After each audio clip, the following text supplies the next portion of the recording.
வணக்கம். மதிமுகம் செய்திகள். இன்றைய முக்கிய நிகழ்வுகளை பார்ப்பதற்கு முன்பாக தலைப்பு செய்திகளை பார்க்கலாம்.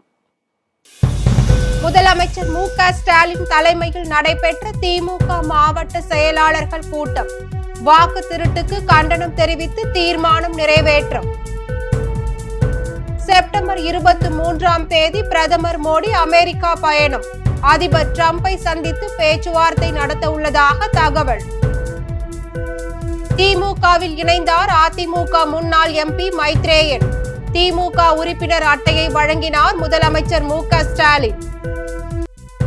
உத்தரகாண்டில் ஏற்பட்ட வெள்ளப்பெருக்கு. மாயமான 66 பேரை தேடும் பணி தீவிரம். மத்திய மேற்கு வங்கக்கடல் மற்றும் அதனை ஒட்டிய பகுதிகளில் உருவானது குறைந்த காற்றழுத்த தாழ்வு பகுதி. இந்திய வானிலை ஆய்வு மையம் தகவல். வாக்கு திருட்டுக்கு கண்டனம் தெரிவித்து திமுக மாவட்ட செயலாளர்கள் கூட்டத்தில் தீர்மானம் நிறைவேற்றப்பட்டது. தமிழ்நாட்டில் சட்டசபை தேர்தலுக்கு இன்னும் சில மாதங்களே உள்ள நிலையில் திமுக தரப்பில் பிரச்சாரம் தொடங்கப்பட்டுள்ளது. உடன்பிறப்பே வா என்ற பிரச்சாரம் மூலமாக தொகுதி வாரியாக திமுக நிர்வாகிகளை முதலமைச்சர் மு.க.ஸ்டாலின் சந்தித்து வருகிறார். மேலும் தமிழ்நாடு முழுவதும் ஓரணியில் தமிழ்நாடு என்ற முன்னெடுப்பு மூலமாக புதிய உறுப்பினர்களை திமுக சேர்த்து வருகிறது. இந்நிலையில் சென்னையில் உள்ள திமுக தலைமையகமான அண்ணா அறிவாலயத்தில் முதலமைச்சர் மு.க.ஸ்டாலின் தலைமையில் திமுக மாவட்ட செயலாளர் கூட்டம் நடைபெற்றது. இக்கூட்டத்தில் வாக்கு திருட்டு மற்றும் சிறப்பு தீவிர திருத்தம் நடவடிக்கைகளுக்கு கண்டனம் தெரிவித்து தீர்மானங்கள் நிறைவேற்றப்பட்டது. மேலும் ஓரணியில் தமிழ்நாடு உறுப்பினர் சேர்க்கையை வெற்றிகரமாக நடத்திய திமுக நிர்வாகிகளுக்கு பாராட்டு தெரிவித்து தீர்மானம் நிறைவேற்றப்பட்டுள்ளது. அமெரிக்க அதிபர் டொனால்டு டிரம்பை பிரதமர் நரேந்திர மோடி சந்திக்கவிருப்பதாக தகவல் வெளியாகியுள்ளது. ரஷ்யாவிடம் இருந்து தொடர்ந்து கச்சா எண்ணெய் வாங்கி வந்த இந்தியாவிற்கு அமெரிக்க அதிபர் டிரம்ப் முதலில் 25% வரியையும் அதன் பின்னர் கூடுதலாக 25% வரியையும் விதித்தார். இது நாடு முழுவதிலும் ஜவுளி உள்ளிட்ட ஏற்றுமதி தொழில்களை கடுமையாக பாதித்துள்ளது. இந்நிலையில் அமெரிக்காவில் நடைபெறவிருக்கும் ஐக்கிய நாடுகள் அவையில் 80வது பொது சபையில் பங்கேற்பதற்காக செப்டம்பர் 23ஆம் தேதி பிரதமர் மோடி அமெரிக்கா செல்லவிருப்பதாக தகவல் வெளியாகியுள்ளது. இந்த கூட்டத்தின் போது அமெரிக்க அதிபர் டிரம்ப் உக்ரைன் அதிபர் ஜெலன்ஸ்கி உள்ளிட்டோரை பிரதமர் மோடி சந்திப்பார் என எதிர்பார்க்கப்படுகிறது. இந்த சந்திப்பின் போது இந்தியா அமெரிக்கா இடையிலான வர்த்தக பதற்றம் குறித்தும் பேச்சுவார்த்தை நடத்துவார் எனவும் எதிர்பார்க்கப்படுகிறது. அதிமுக முன்னாள் எம்பி மைத்ரேயன் முதலமைச்சர் மு.க.ஸ்டாலின் முன்னிலையில் திமுகவில் இணைந்துள்ளார். புற்றுநோய் சிகிச்சை மருத்துவரான மைத்ரேயன் 1991ஆம் ஆண்டு பாஜகவில் இணைந்து தனது அரசியல் பயணத்தை தொடங்கினார். தொடர்ந்து 1995 முதல் 1997 வரை அக்கட்சியின் மாநில பொதுச் செயலாளராக இருந்துள்ளார். இதனை அடுத்து கடந்த 1999ஆம் ஆண்டு அதிமுகவில் இணைந்த மைத்ரேயன் 3 முறை மாநிலங்களவை எம்பியாக பதவி வகித்துள்ளார். ஜெயலலிதா மறைவிற்கு பின் கடந்த 2022ஆம் ஆண்டு அதிமுகவில் இருந்து நீக்கப்பட்ட மைத்ரேயன் 2023ஆம் ஆண்டு மீண்டும் பாஜகவில் இணைந்தார். இதனை அடுத்து 2024ஆம் ஆண்டு பாஜகவில் இருந்து விலகி அதிமுகவில் இணைந்த மைத்ரேயன் தற்போது திமுகவிற்கு சென்றுள்ளார். இந்நிலையில் முதலமைச்சர் மு.க.ஸ்டாலின் முன்னிலையில் அதிமுக முன்னாள் எம்பி மைத்ரேயன் திமுகவில் இணைந்துள்ளார். அப்போது துணை முதலமைச்சர் உதயநிதி ஸ்டாலின், அமைச்சர்கள் பலர் உடன் இருந்தனர். பின்னர் மைத்ரேயனுக்கு திமுக உறுப்பினர் அட்டையை முதலமைச்சர் வழங்கினார். உத்தரகாண்டில் ஏற்பட்ட வெள்ளத்தில் சிக்கி மாயமான 66 பேரை ரேடார் உதவியுடன் தேடும் பணி தீவிரமாக நடைபெற்று வருகிறது. உத்தரகாண்ட் மாநிலம் உத்தரகாசி மாவட்டம் தராலியில் கடந்த வாரம் பெய்த அதிக கனமழையால் கீர்கங்கா ஆற்றில் வெள்ளம் பெருக்கெடுத்தது. இதில் ஏராளமானோர் வெள்ளத்தில் சிக்கி மாயமாகினர். மேலும் விடுதிகள், ஓட்டல்கள், வீடுகள் அடித்து செல்லப்பட்டது. பல கட்டிடங்கள் சேற்றில் புதைந்துள்ளது. மீட்பு பணியில் ராணுவம், தேசிய மாநில பேரிடர் மீட்பு குழுவினர் மற்றும் இந்தோ திபெத் காவல் படையினர் ஈடுபட்டு வருகின்றனர். வெள்ளத்தில் சிக்கியவர்களில் இதுவரை 1300 பேர் மீட்கப்பட்டுள்ளனர். அவர்கள் அனைவரும் ஹெலிகாப்டர் மூலம் டேராடூன் அழைத்து செல்லப்பட்டுள்ளனர். மேலும் இந்த வெள்ளத்தில் சிக்கி 66 பேர் மாயமாகியுள்ளனர். அவர்களில் 24 பேர் நேபாளத்தை சேர்ந்த தொழிலாளர்கள் எனவும் மீதமுள்ள 42 பேரில் 8 பேர் ராணுவ வீரர்கள், 13 பேர் பீகாரை சேர்ந்தவர்கள் மற்றும் 6 பேர் உத்தரப்பிரதேசத்தை சேர்ந்தவர்கள் எனவும் தெரிவிக்கப்பட்டுள்ளது. அவர்களை தேடும் பணி தொடர்ந்து நடந்து வருகிறது. இதனிடையே சேறு மற்றும் இடிபாடுகளுக்குள் சிக்கி இருப்பவர்களை மீட்க தேசிய புவி இயற்பியல் ஆராய்ச்சி நிபுணர்கள் வரவழைக்கப்பட்டுள்ளனர். அவர்கள் நிலத்தில் ஊடுருவி பார்க்கும் நவீன ரேடார் உதவியுடன் தேடும் பணியை தீவிரப்படுத்தியுள்ளதாக தேசிய பேரிடர் மீட்பு குழு அதிகாரிகள் தெரிவித்துள்ளனர்.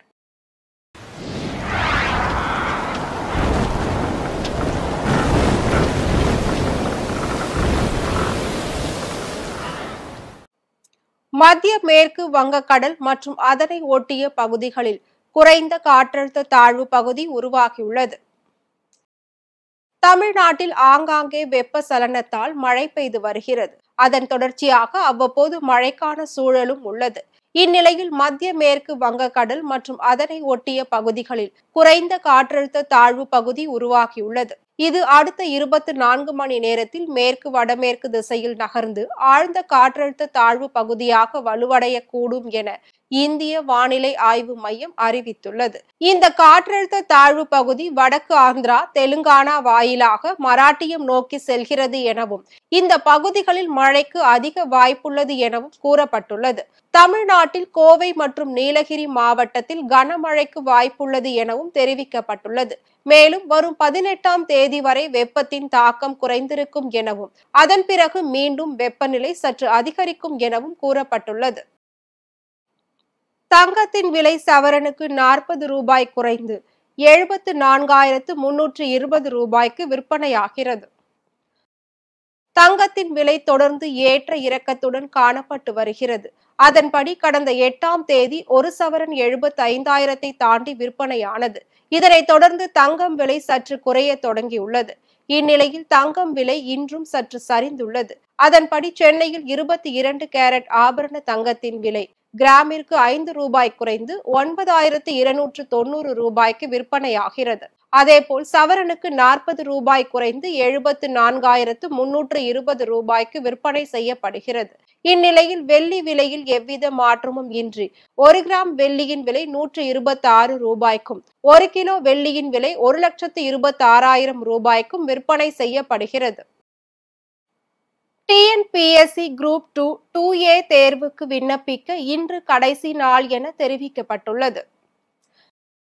குரூப் 2 மற்றும் 2A தேர்வுக்கான அறிவிக்கை கடந்த ஜூலை 15ஆம் தேதி வெளியானது. குரூப் 2 பணிகளின் கீழ் 50 காலி இடங்களும், குரூப் 2A பணிகளின் கீழ் 595 காலி இடங்களும் நிரப்பப்பட உள்ளன.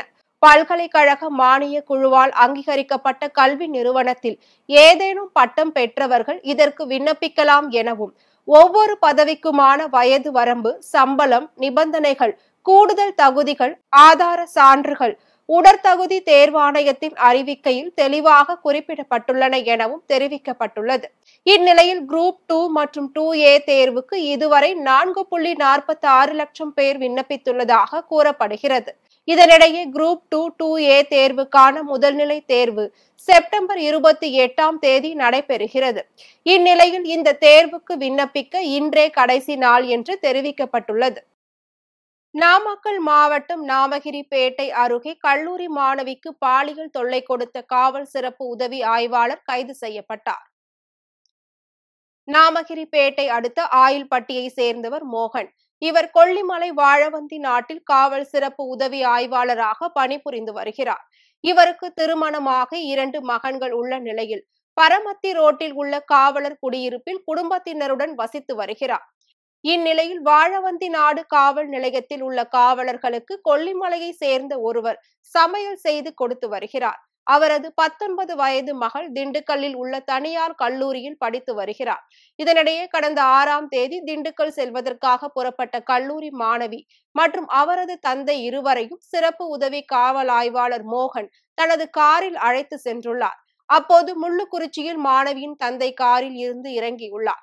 இதனை அடுத்து மாணவியை மட்டும் காரில் அழைத்து சென்ற போது திடீரென மாணவியிடம் பாலியல் சீண்டலில் ஈடுபட்டதாக கூறப்படுகிறது. இது குறித்து நாமக்கல் அனைத்து மகளிர் காவல் நிலையத்தில் அளித்த புகாரின் பேரில் சிறப்பு உதவி ஆய்வாளர் மோகனை கைது செய்து விசாரணை நடத்தி வருகின்றனர். திருப்பத்தூர் மாவட்டம் வாணியம்பாடி அருகே டிபன் கடையில் கேஸ் சிலிண்டர் கசிவால் திடீரென தீ விபத்து ஏற்பட்டது.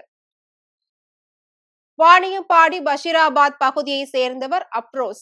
இவர் அதே பகுதியில் டிபன் கடை நடத்தி வருகிறார்.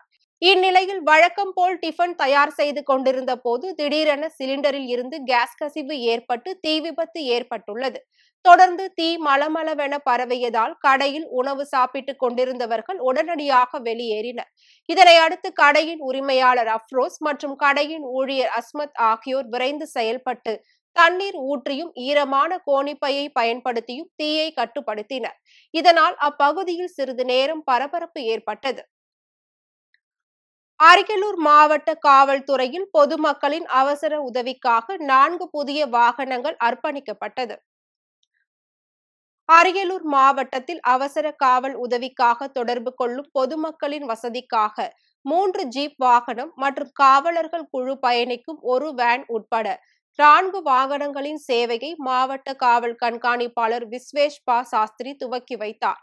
தொடர்ந்து செய்தியாளர்களை சந்தித்த அவர், மக்களின் பாதுகாப்பிற்காக தமிழக அரசு செய்யும் இந்த வசதி அரியலூர் மாவட்ட காவல்துறைக்கு மிகவும் பயனுள்ளதாக இருக்கும் எனவும், அவசர காவல் உதவி குழு வாகனத்தில் ஓட்டுநர், உதவி ஆய்வாளர், 2 காவலர்கள் என 4 பேர் கொண்ட குழு எப்போதும் தயாராக இருக்கும் எனவும் தெரிவித்தார்.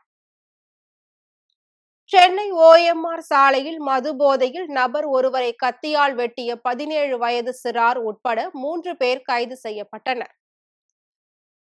சென்னை செம்மஞ்சேரி அம்பேத்கர் தெருவை சேர்ந்தவர் புருஷோத்தம்மன். இவர் OMR சாலையில் இருந்து செம்மஞ்சேரி சுனாமி குடியிருப்பு பகுதிக்கு செல்லும் பிரதான சாலையில் உள்ள அரசு டாஸ்மாக் கடைக்கு சென்று மது பாட்டில் வாங்கி கொண்டு அங்கிருந்து வெளியே வந்துள்ளார். அப்போது அங்கு மது போதையில் இருந்த 3 இளைஞர்கள் புருஷோத்தம்மனிடம் தகராறில் ஈடுபட்டு கத்தியால் வெட்டிவிட்டு தப்பி ஓடினர். இது குறித்து புருஷோத்தமன் அளித்த புகாரின் பேரில் செம்மஞ்சேரி போலீசார் CCTV கேமராவில் பதிவான காட்சியை வைத்து விசாரணை மேற்கொண்டு வருகின்றனர். தொடர்ந்து சென்னை செம்மஞ்சேரி பகுதியை சேர்ந்த அருண், ஸ்ரீதர் மற்றும் 17 வயது சிறுவன் உள்ளிட்ட 3 கைது செய்தனர். மயிலாடுதுறை அருகே தரமற்ற முறையில் கட்டப்பட்ட அரசு வீடு இடிந்து விழுந்ததில் உயிரிழந்த சிறுமியின் குடும்பத்திற்கு நீதி கேட்டு விடுதலை சிறுத்தைகள் கட்சியினர் ஆர்ப்பாட்டத்தில் ஈடுபட்டனர். மயிலாடுதுறையை அடுத்த காலி கிராமத்தில் அரசு வீடு கட்டுமான பணிகள் நடைபெற்று வந்த நிலையில் கடந்த மாதம் திடீரென இடிந்து விழுந்ததில் சஹானா என்ற சிறுமி கட்டிட இடிபாட்டில் சிக்கி உயிரிழந்தார். இந்நிலையில் தரமற்ற முறையில் கட்டப்பட்ட அரசு வீடு இடிந்து விழுந்ததில் பலியான சிறுமியின் குடும்பத்திற்கு நீதி வழங்க வலியுறுத்தி விடுதலை சிறுத்தைகள் கட்சியினர் ஆர்ப்பாட்டத்தில் ஈடுபட்டனர். மாவட்ட முன்னாள் செயலாளர் ஈழவளவன் தலைமையில் நடைபெற்ற இந்த ஆர்ப்பாட்டத்தில் ஏராளமானோர் கலந்து கொண்டு காலி ஊராட்சியில் கட்டப்பட்டு வரும் அனைத்து அரசு வீடுகளையும் உயர்மட்ட குழு அமைத்து ஆய்வு செய்ய வேண்டும், தரமற்ற முறையில் வீடு கட்டுவதற்கு உடந்தையாக இருந்த அதிகாரிகள் மீது நடவடிக்கை எடுக்க வேண்டும் உள்ளிட்ட கோரிக்கைகளை வலியுறுத்தி கண்டன கோஷங்களை எழுப்பினர். நாமக்கல் மாவட்டம் ராசிபுரம் ஸ்ரீ இரட்டை விநாயகருக்கு மகா சங்கடகர சதுர்த்தியை முன்னிட்டு வெற்றிலை அலங்காரம் செய்யப்பட்டது. ராசிபுரம் பெரிய கடை வீதியில் பிரசித்தி பெற்ற ஸ்ரீ இரட்டை விநாயகர் கோவில் அமைந்துள்ளது. இக்கோவிலில் மகா சங்கடகர சதுர்த்தியை முன்னிட்டு விநாயகருக்கு பல்வேறு சிறப்பு பூஜைகள் நடைபெற்றது. முன்னதாக இரட்டை விநாயகருக்கு பால், தயிர், மஞ்சள், சந்தனம் உள்ளிட்ட வாசனை திரவியங்களால் சிறப்பு அபிஷேகம் செய்யப்பட்டது. தொடர்ந்து 24,000 வெற்றிலைகளை கொண்டு சிறப்பு அலங்காரம் செய்யப்பட்டு மகா தீபாராதனை காண்பிக்கப்பட்டது. இதில் திரளான பக்தர்கள் கலந்து கொண்டு சுவாமி தரிசனம் செய்தனர். இந்தியாவிற்கு விதித்த கூடுதல் வரி ரஷ்யாவிற்கு பெரிய அடி என ட்ரம்ப் கூறியுள்ளார். இந்தியா மீது 25% வரி விதிப்பதாக கடந்த மாதம் 30ஆம் தேதி அமெரிக்க அதிபர் ட்ரம்ப் அறிவித்தார். மேலும் ரஷ்யாவிடம் இருந்து இந்தியா கச்சா எண்ணெய் வாங்குவதால் அபராதமும் விதிக்கப்படும் என தெரிவித்திருந்தார். அதன்படி கடந்த 7ஆம் தேதி இந்தியாவிற்கு மேலும் 25% வரியை விதித்தார். இதையடுத்து இந்தியாவிற்கு அமெரிக்கா விதித்த வரி 50% உயர்ந்தது. இந்நிலையில் ட்ரம்ப் அளித்த பேட்டியில் ரஷ்யாவிடம் இருந்து கச்சா எண்ணெயை இறக்குமதி செய்யும் இந்தியா மீது அமெரிக்கா விதித்த அதிக வரிகளால் ரஷ்யாவின் பொருளாதாரத்திற்கு பெரிய இழப்பு ஏற்பட்டுள்ளது எனவும், உலகளாவிய அழுத்தங்கள் மற்றும் இந்தியா உட்பட பல நாடுகள் மீது அமெரிக்கா விதித்த வரிகள் காரணமாக ரஷ்யாவின் பொருளாதாரம் கடுமையாக பாதிக்கப்பட்டுள்ளது எனவும் கூறியுள்ளார். வரிகள், வர்த்தகங்கள் மூலம் அமெரிக்கா தனது வருவாயை ஈட்டுவது மட்டுமல்லாமல் இந்தியாவிற்கும் பாகிஸ்தானிற்கும் இடையிலான மோதல் உட்பட 5 போர்களை முடிவுக்கு கொண்டு வந்தது என கூறியுள்ள ட்ரம்ப், உக்ரைன் போர் தொடர்ந்து வரும் நிலையில் வரும் 15ஆம் தேதி ரஷ்ய அதிபர் புதினுடன் பேச்சுவார்த்தை நடத்துவதாகவும், அதில் முதல் 2 நிமிடங்களில் ஒப்பந்தம் ஏற்படும் தகுதி உள்ளதா இல்லையா என்பது தனக்கு சரியாக தெரிந்துவிடும் என தெரிவித்துள்ளார். மீண்டும் தலைப்புச் செய்திகள். முதலமைச்சர் மு.க. ஸ்டாலின் தலைமையில் நடைபெற்ற திமுக மாவட்ட செயலாளர்கள் கூட்டம். வாக்கு திருட்டுக்கு கண்டனம் தெரிவித்து தீர்மானம் நிறைவேற்றம். செப்டம்பர் 23ஆம் தேதி பிரதமர் மோடி அமெரிக்கா பயணம். அதிபர் டிரம்பை சந்தித்து பேச்சுவார்த்தை நடத்த உள்ளதாக தகவல். திமுகவில் இணைந்தார் அதிமுக முன்னாள் எம்பி மைத்ரேயன்.